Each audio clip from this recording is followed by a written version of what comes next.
Hi, I'm John Niehaus, Director of Program Development for the National Association of Flight Instructors, welcoming you back to another episode of the NAFI More Right Rudder podcast, the podcast for flight instructors on the go.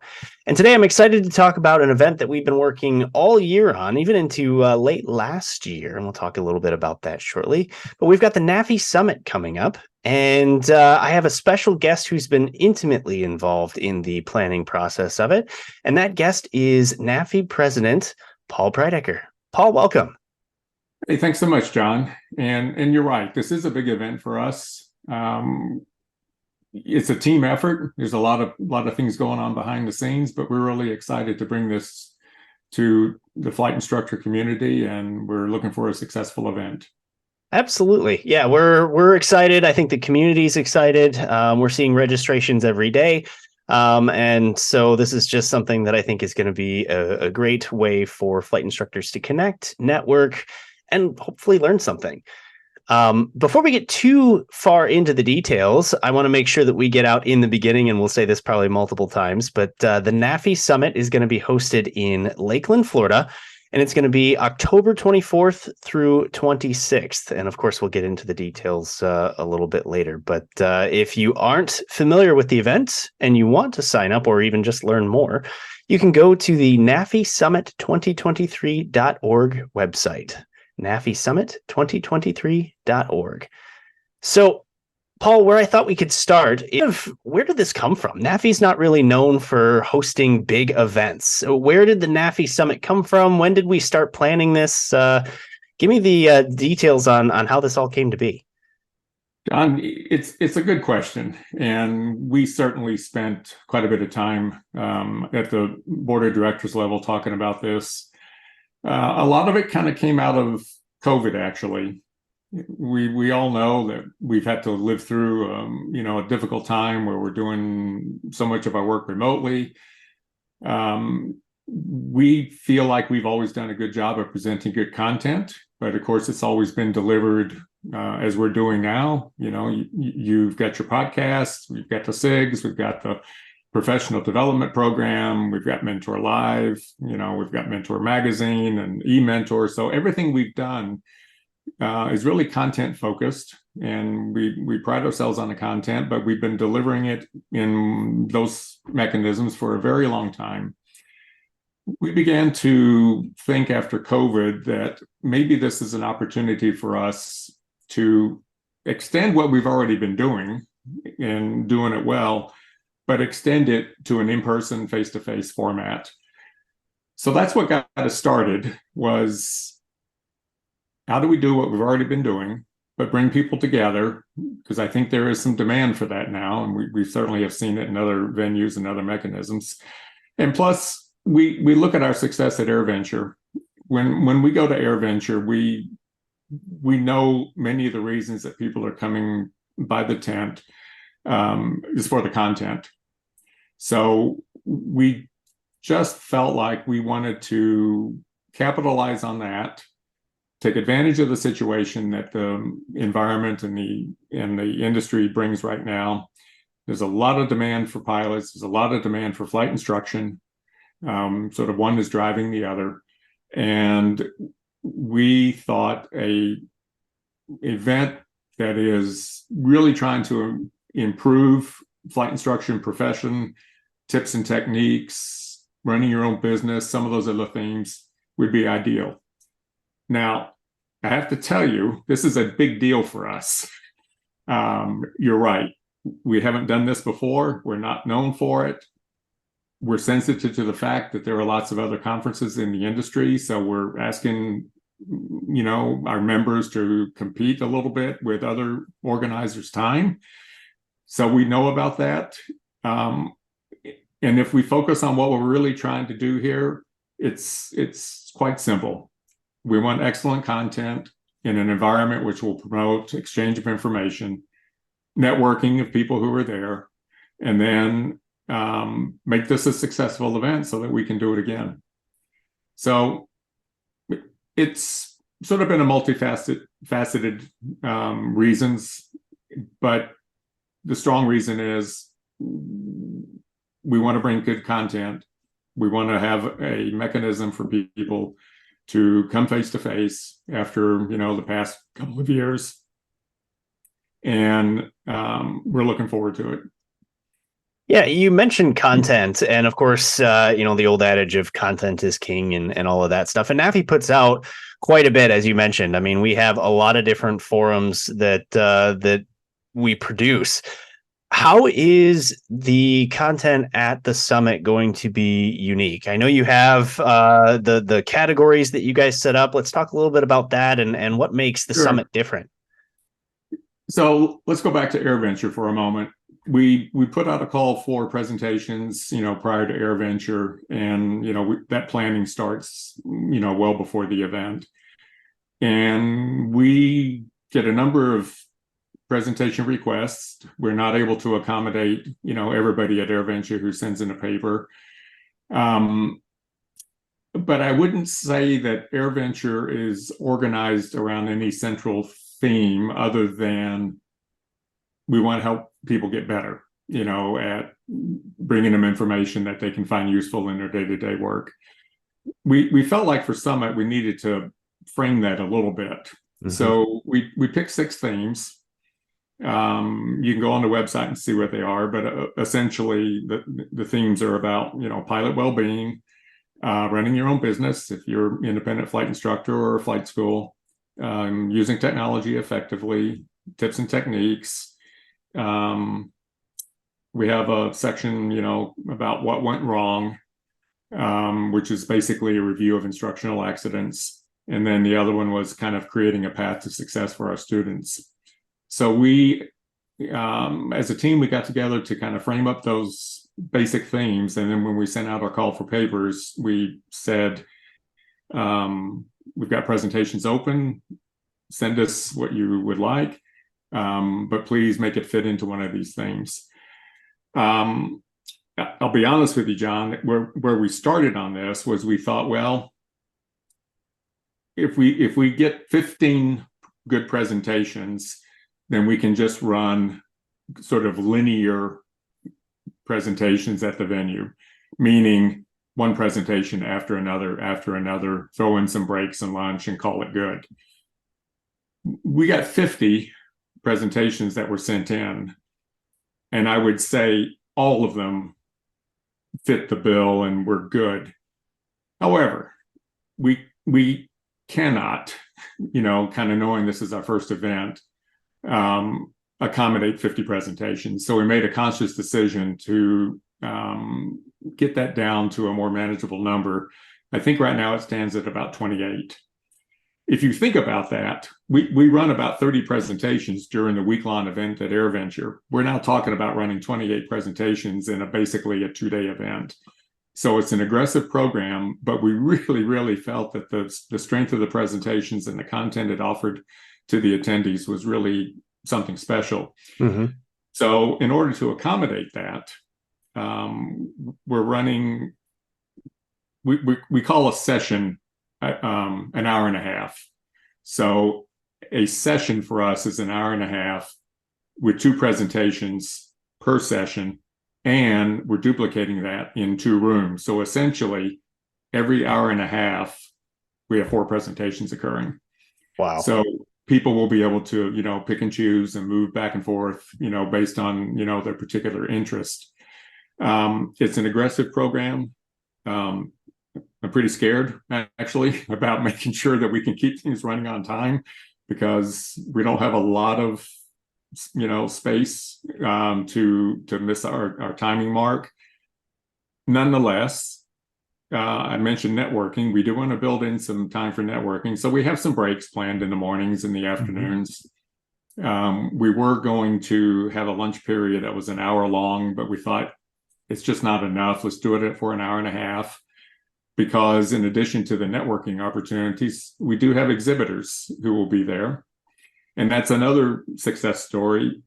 When we went to the Sun and Fun campus to visit with the people who are helping us organize this, and they've been very, very cooperative with us, we sort of talked about the layout, and they said, well, we can accommodate 10 exhibitors kind of in the lobby area of the Sun and Fun campus. And we said, okay, that's fine. but we're up to 13. So they've stretched their lobby a little bit to accommodate 13, but I think that's about it. The behind the scenes part of it is that if we took on more, the exhibitors would have to be separated into an upstairs downstairs sort of arrangement, and we don't have any sessions going on upstairs. We didn't feel like that would be fair to the exhibitors who might have to be up there.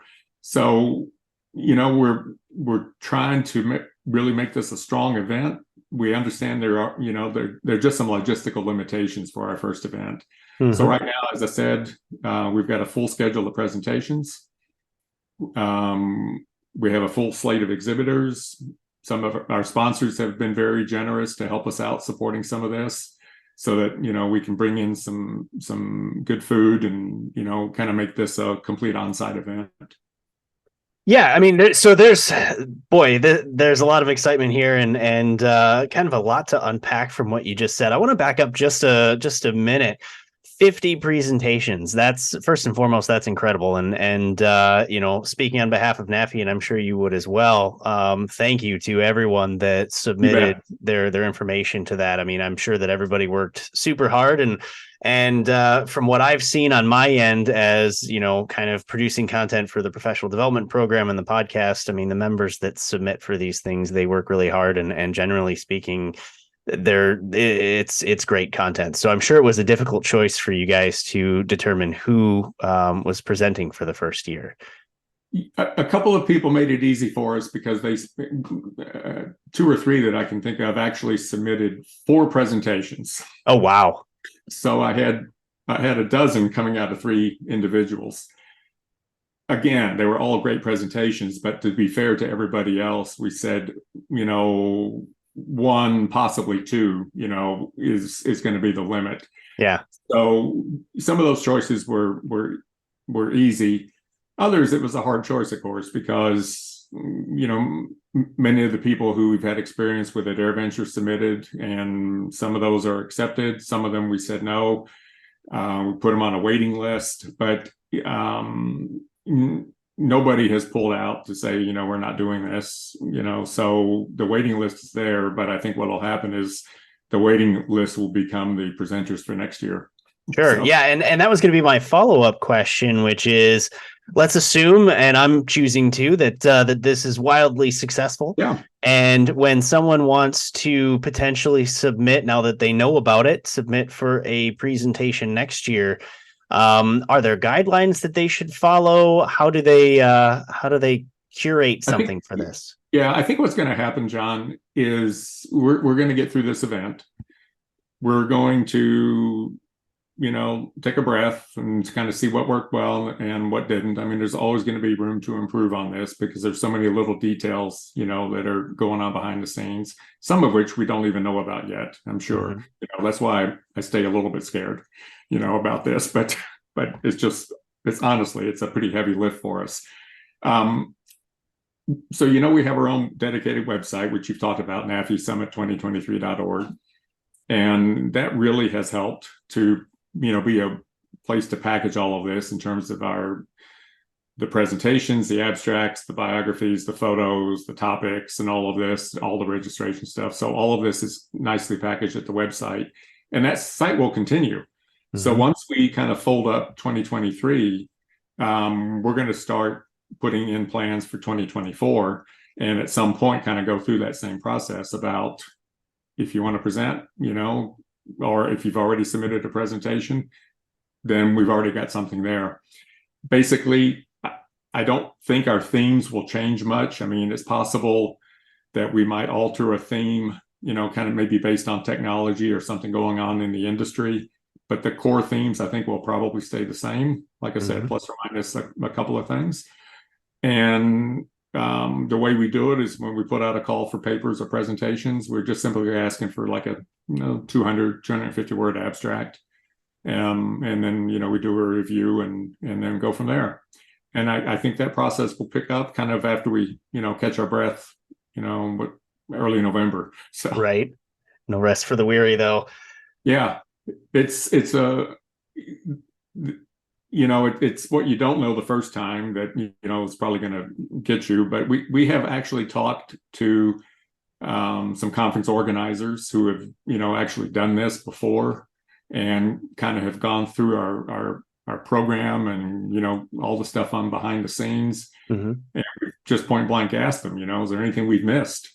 And for the, the two individuals that we've talked with, basically, they give us a thumbs up and, good luck and let us know how it goes. So the next piece to what you formally said that I thought would be an interesting highlight. I mean, so we know it's a 2-day summit, 24th, well, 24, yeah. 25, 26. Let me add some precision to that. So it starts on the evening of the 24th with the reception. So it's going to be in the evening. It's a cash bar, hors d'oeuvres, things like that. But the hours before that, for those people who are exhibiting and want to bring in, their displays and tables and things like that, from about 9 o'clock until 4:30 in the afternoon, the exhibitors can come in and set up. This is fairly simple. This is not a large, conference floor where there's multiple exhibits. Like I said, we have 13 at the moment. I think that's the way it's going to stay. And once you're in the lobby area, if you look left and you look center and you look right, you will have seen all the exhibits. Nonetheless, they still need to, set up and get plugged in and, get everything kind of going for them. Mm-hmm. So we'll also have somebody on site, for registration. You obviously know that we're doing online registrations, is the preferred way. If people come in to register on site, it's fine. We'll accommodate that. And plus, they'll pick up their their badges and things like that. They can come in the afternoon if they happen to be on site. We'll have a bit of a reception. And then again, the reception will continue on to Wednesday morning, get everybody signed up. And then it'll start with a keynote address from two individuals from the FAA.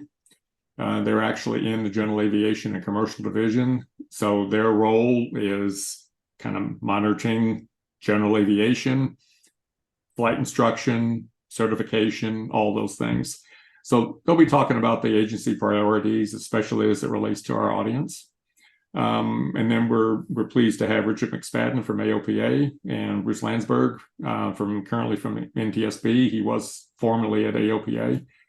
They will be making some presentations, and that will bring us up to lunch. Like I said, it's an hour and a half lunch. And then following that, we'll kind of break into our 2 rooms and get on with the bulk of the presentations through the end of the day. That evening, we're very happy to have dinner sponsored by Lightspeed, but our featured dinner speakers will be John and Martha King. And everybody has seen a presentation by John and Martha King at one time or another.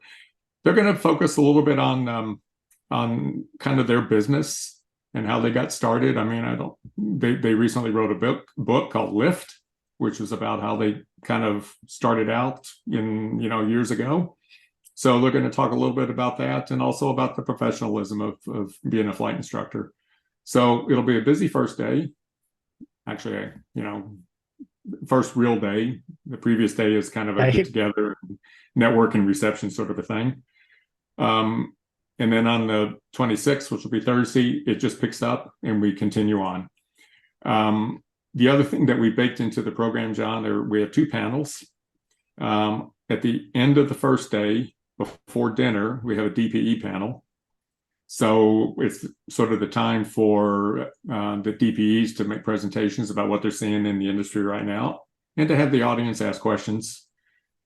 How do I prepare for my check ride? What am I missing? What do I need to do? Just whatever questions they may have. So we have a nice DPE panel set up, which will be an hour long.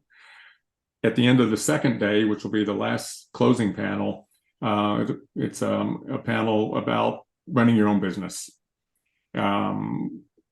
Maybe you have your own business now and you want some tips. Maybe you're thinking about it and you need some tips, but it'll be kind of a closeout session about running your own business.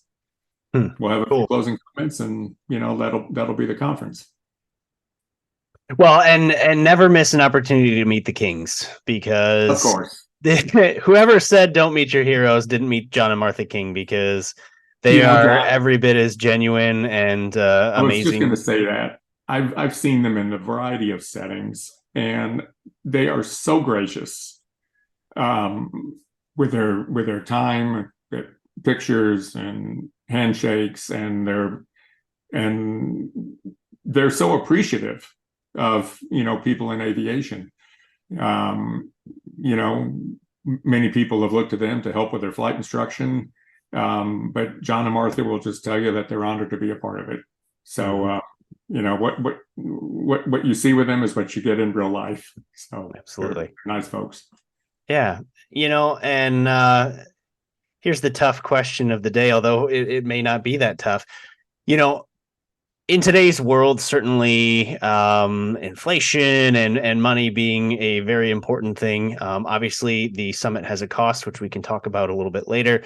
Mhm. But when somebody, pays to come to the summit after the 26th is over, what do we hope they're walking away with? What kind of message do you want them to have, and what happens then? So it is a good discussion point about, and we certainly thought about this about, um, do we charge? Do we try to absorb this ourselves? Do we not, do we go ahead and charge a fee? And I mean, the realities of this are, John, there's a couple of things going on in the background. One is, as you know, we're not-for-profit organization. We spend a lot of our money on other content and things like that. This is another example of it. We felt like we needed to assign some value to this, for the attendees. And what we do in the years going forward, we'll kind of evaluate it. But we do think that at the end of this, if you look at it and say, well, for the registration fee, I'm getting 2 days of ground school, and we're not talking 2-hour sessions. We're talking 2 days Mm-hmm. of ground school, with break, lunch, break, dinner, break, lunch. It works out in my mind to be it's a pretty good deal for people. We did pick Florida for an obvious reason. There's certainly other parts of the country that can host this, and we looked at, I think, 3 other venues before we sort of settled in on Florida. But Florida has the highest percentage of flight instruction. They have a high percentage of pilots, and they have a high percentage of flight schools. Of the number of flight schools in the country, Florida has hundreds. So we felt, to quote a phrase that we've probably heard before, a target-rich environment, for getting people there, because if there is sensitivity about traveling, airfares are not cheap these days. I look at them constantly. We hope that we can draw a lot of the local population in because they can do it as a day trip, Mm-hmm. or a 2-day trip. So that kind of what's going in our thinking. We certainly thought of other places, that are well known. I mean, just up the street from where I live, there's Oshkosh, of course, and certainly the EAA, has some facilities. We thought about the Wright Pat Museum at Dayton. We had an offer to possibly do it at an American Airlines facility in Dallas, and all of those are perfectly good for their own reasons. We thought to start out, this would be the best place. Mm-hmm. So I look at it as lots of ground school, content that is geared towards flight instructors, and we're going to feed you. Flight instructors love food. Yeah, especially free food. It's not exactly free because we've got to build in the price of it somewhere in the fee. But the other part of it is that the Sun and Fun Campus itself, it's not the sort of place where you can take a break and say, well, go out and get some lunch and come back in an hour, because there's not very many places right there. So in order to kind of keep people contained and to be able to push this 28 presentation content towards people, we need to have people on site. Mm-hmm. So it all sort of makes sense to us. And at the end of it all, when we look back and say, well, did it all make sense? I hope the answer is yes. So But what do you hope that somebody has spent, the 2 full days in Mhm. the presentations. If you had a It's dream a, of what you I know hope what they you're going take to ask. away. I know what you're going to ask. It's the same thing that we hope they get when they're looking at this podcast, doing a SIG, doing PDP. We want people to learn something Yeah. and to go away and say, I learned something that I didn't know. I learned something that I can use right away. Mhm. I can change how I'm doing something. And because what's our mission? We're trying to um, strengthen the flight instructor profession. We want to make safe pilots. Everybody does. So I think what I want people to come away with as um, some takeaways that they can use the next time they start teaching, and will make their jobs more efficient and more effective as well. And I would double down on that and say, you've got the event on the 24th, and then of course you've got the various breaks and stuff. Mm-hmm. Flight instructors, in my opinion, tend to be some of the most connected Yep, pilots out there. they really Whether are. it's because they're looking for something, they're trying to transition into another role, or they're just, sort of beating the path to expand upon what they're currently doing. They know everyone. And And the what networking piece, I think, is huge. I think it is huge. And there's one way to look at it is you can say, well, we're participating in a global industry, Mm-hmm. but it is a small world, in aviation. Um, I am always impressed by the connectivity of people. And I know this idea, what was the phrase years ago about 6 degrees of freedom or whatever that was about, how connected we are. I think in aviation, it's maybe 2 or 3, because we know so many people and it is a small world, and people care about each other, and they want to connect and stay connected. And again, that was one of the reasons that we wanted to leave the remote world, in a pretty dramatic fashion, and bring people together for this, and let it build on, from there to kind of make this a kind of a yearly thing.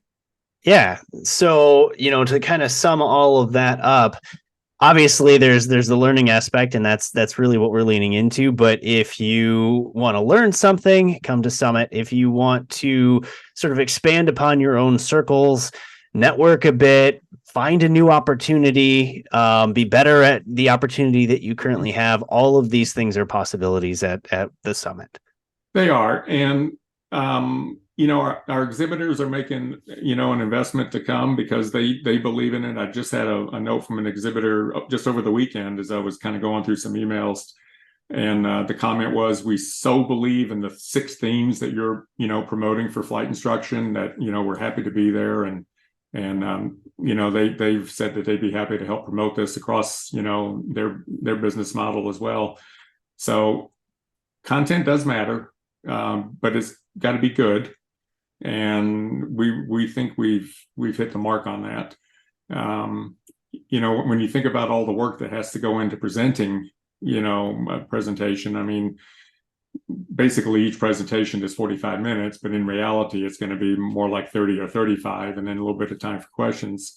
But just the work it takes to put that kind of a presentation together, multiply that out by everybody that's here, and it's a significant effort. Mm-hmm. But people are passionate about what they do, and flight instructors,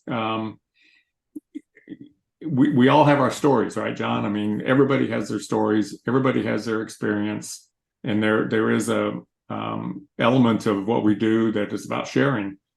Some of it is sharing tips and techniques and best practices, and others it's sharing things that gee, I learned something from that because it didn't go well the first time. I Mm-hmm. mean, there's always room for lessons. I think everything that we do in aviation has an opportunity for learning something. And I think that that's an important point. I've said on many occasions, jokingly, of course, that flight instruction is kind of like the Rodney Dangerfield of Mhm. aviation. It's in a lot of cases we just don't get the respect that we should. And of course, every pilot ever outside of maybe Wilbur and Orville have had flight instructors, and professional pilots go back to flight instructors between every 6 months to every year. So without the That's right. instructional industry, none of this would work. And so I think that an event like this is also important in the standpoint that it's kind of a good sort of pride moment for flight instructors to get together and get excited about how important their profession is. And I think that excitement can eventually permeate the rest of the industry. And so maybe we can use this as a way to sort of make that kind of industry change, No, I mean, exciting. just think about it, John. The multiplicative effect of a flight instructor's teaching is Mm-hmm. exceptional, especially in this industry where we are right now. I mean, I've often told people that this is an industry which seems to operate in two modes. It's either in full reverse or it's in max thrust. Mm-hmm. And right now, we seem to be in max thrust. There's so many opportunities, and not just for pilots. I mean, there's opportunities for everybody involved in aviation: avionics technicians, mechanics, dispatchers, flight attendants, cabin crew, pilots, instructors. But what the flight instructor's role is, if you think about it, they're out not only teaching other pilots, but flight instructors are also teaching other flight instructors to be Mm-hmm. flight instructors. And how they do that job really is a big link in the safety chain. And if we can find a way to spread the word, communicate something that's helpful to people, make something better, then that effect will also be multiplied many times over with the way the industry is right now. Mm-hmm. And it So, goes with another one of NAFI's core values, which is raising the standing of professional flight instructors. absolutely, yeah. So, I mean, we've all got our start, in various different ways. And when I first took my very first lesson, I had the foundation of a good instructor, and have always remembered that.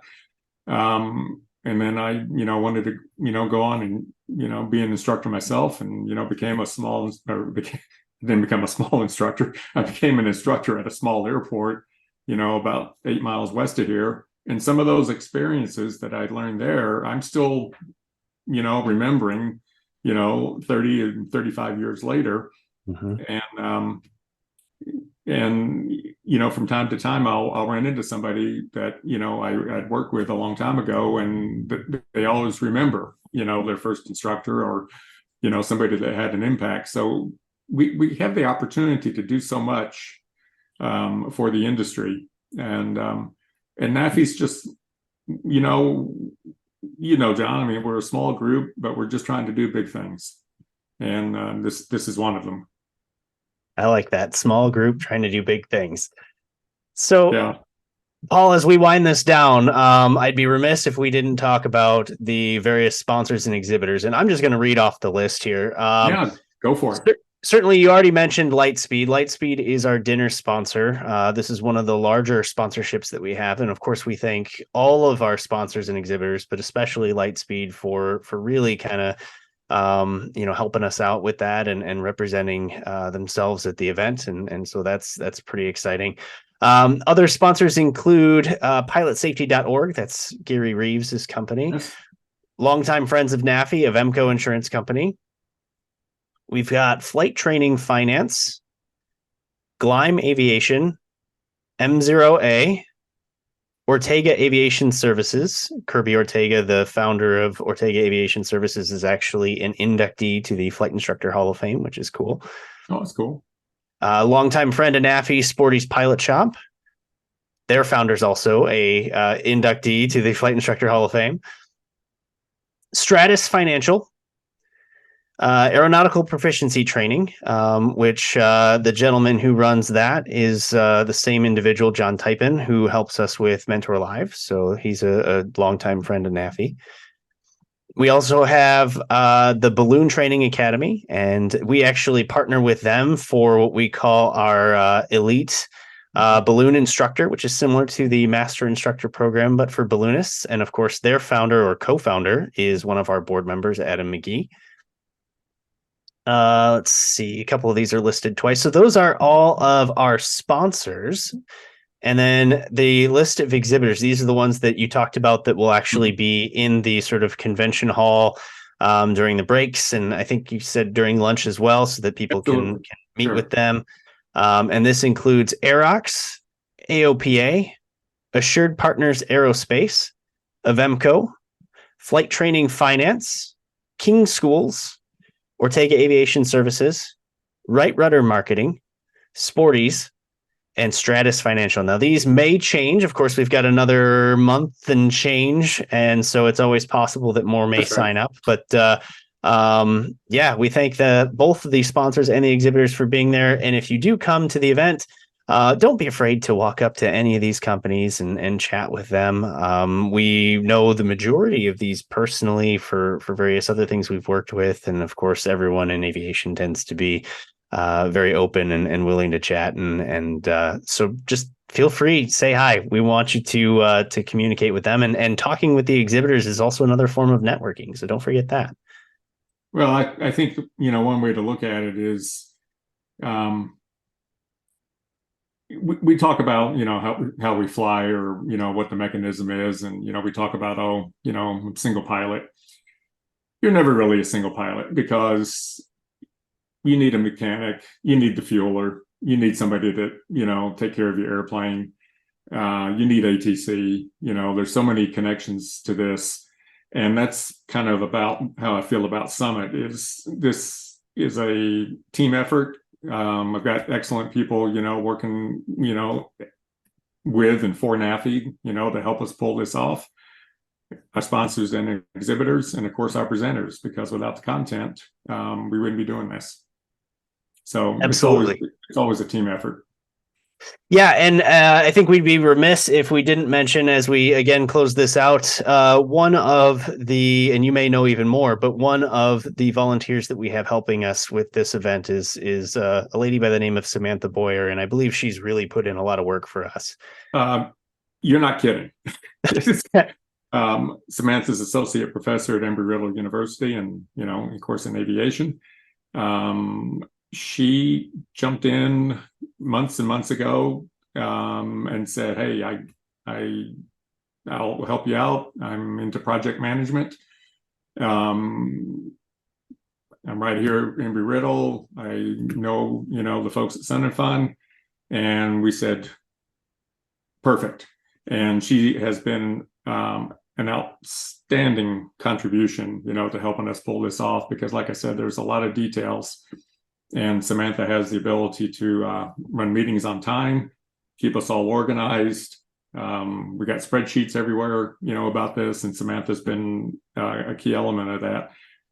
And she's also volunteered to be the one that we can send stuff to. The possible downside is if we keep sending her, things like, badge holders and lanyards and books and some of the things that we need to be on site, that she won't be able to fly her airplane in. But it sounds like she as well as a few others will be actually flying in to the Lakeland Airport, and we've got arrangements for that. So I did want to say we've got contracts with hotels that are giving us special rates, but those contracts for special rates are going to wind down in the next 1 to 2 weeks. So if you haven't made a reservation, now would be a good time to do it to save some hotel money. If you want to fly in, we've got arrangements for that. And then, of course, registrations are still open to register online, and do that at NAFISummit2023.org. My last question, I'm sure this is the one thing that's on everybody's minds. What's the cost? NAFI member cost at this moment is $310. NAFI non-member cost is $370. However, we include a 1-year NAFI membership, which is valued at roughly $60 into that. So if you're a non-member and you pay the $370, you'll have a NAFI membership with all the benefits. included as part of that. If you are a lifetime or master instructor, then the price is $199. Excellent. Excellent. Well, Paul, any last things you want to say? John, you're part of this team. You bring a lot to us, and we always appreciate your help with this. As we get a little bit closer, my scare quotient goes up a little bit, just because I want to make sure that this is the event that we foresee, but I think it will be. So we're looking forward to seeing everybody there, and more importantly, looking forward to getting the feedback about how we did, so that we can make a plan for the next year. Absolutely.